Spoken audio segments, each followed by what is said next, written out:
Você já se perguntou o que acontece nos bastidores do sucesso? O que realmente está por trás da ascensão meteórica de uma estrela? Eu vivi essa realidade.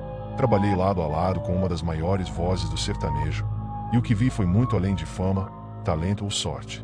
Havia uma presença, algo que ninguém podia ver, mas todos sentiam. O sucesso pode ser uma bênção ou uma maldição, dependendo do preço que você está disposto a pagar. Sempre fui uma pessoa discreta. Nunca imaginei que um dia estaria compartilhando algo assim, mas o que aconteceu nos bastidores de uma das maiores estrelas da música sertaneja precisa ser conhecido. A verdade é que existem coisas que não podem mais ser ignoradas, e essa história é uma delas. Quem me conhece sabe que eu nunca fui de acreditar em coisas sobrenaturais.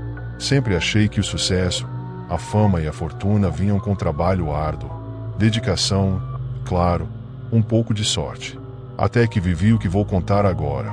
Por muitos anos, trabalhei lado a lado com esse artista, observando de perto cada passo de sua jornada.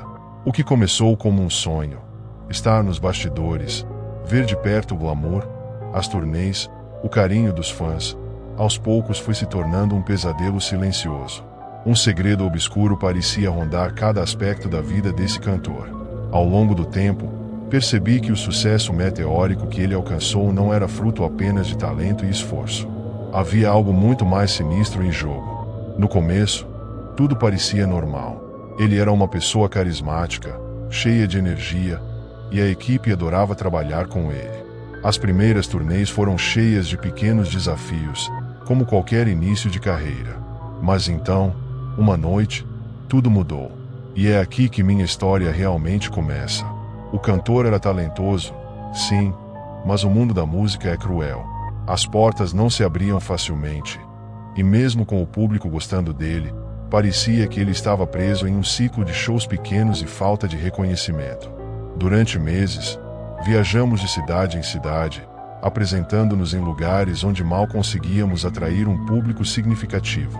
Ele ficava frustrado, e nós, a equipe, começávamos a nos perguntar se o sucesso algum dia realmente chegaria.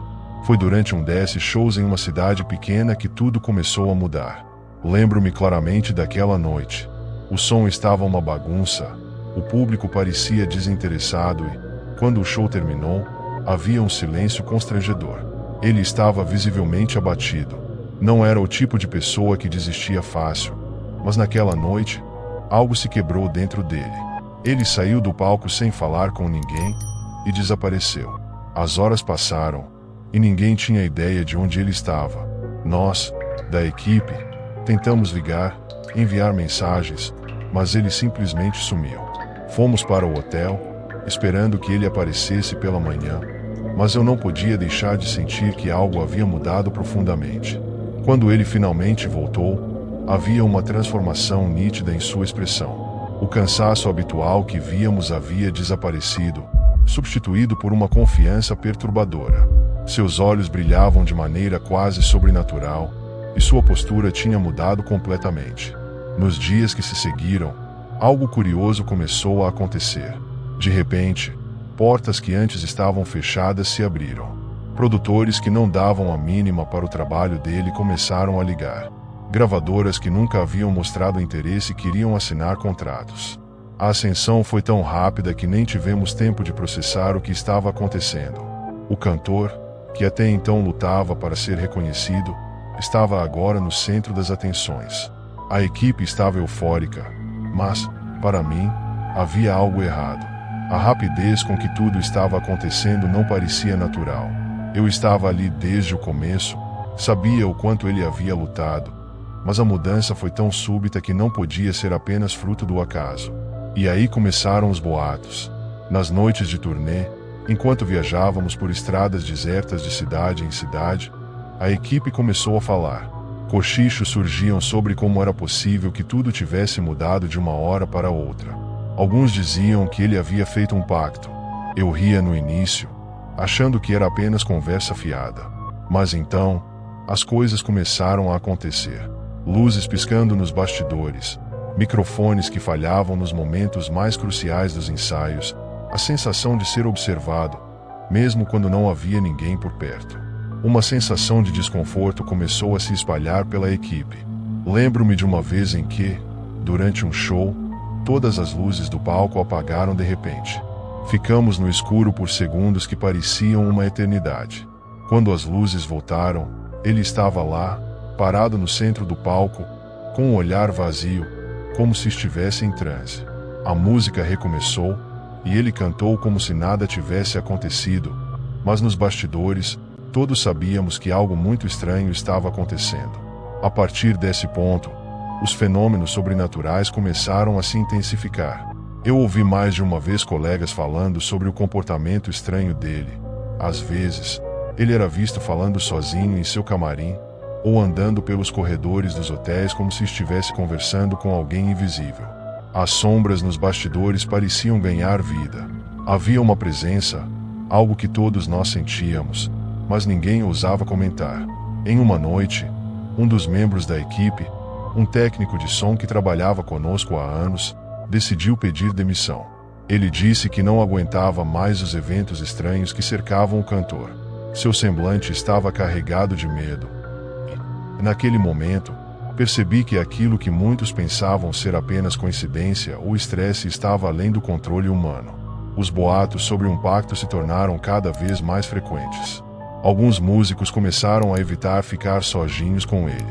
Havia uma energia sombria ao seu redor, algo que afetava a todos nós. E quanto mais sucesso ele alcançava, mais essas estranhezas se tornavam parte da nossa rotina.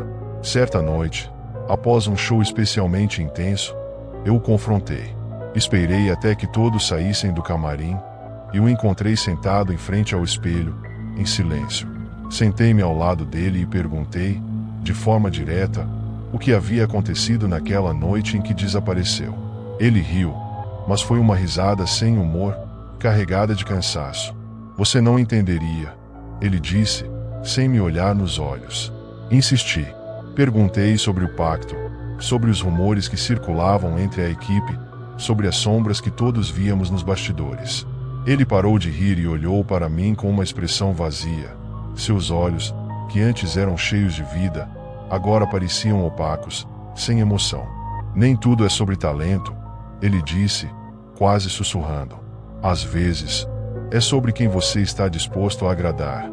Aquelas palavras ecoaram em minha mente por dias. Elas carregavam um peso que eu não podia ignorar. Naquele momento, eu sabia que ele havia feito algo muito mais sombrio do que qualquer um de nós poderia imaginar. Ele não confirmou nada explicitamente, mas o silêncio que seguiu foi o suficiente para eu entender que o sucesso dele vinha a um preço altíssimo. Dias depois, enquanto arrumava o camarim, encontrei algo que confirmou todas as minhas suspeitas: uma carta, escondida entre seus pertences pessoais. As palavras eram incompreensíveis, escritas em uma língua que eu nunca tinha visto antes, exceto por uma frase em português. O sucesso virá, mas o preço deve ser pago.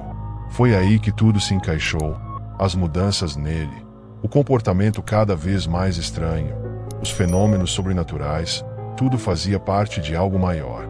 Eu sabia que não poderia continuar ali.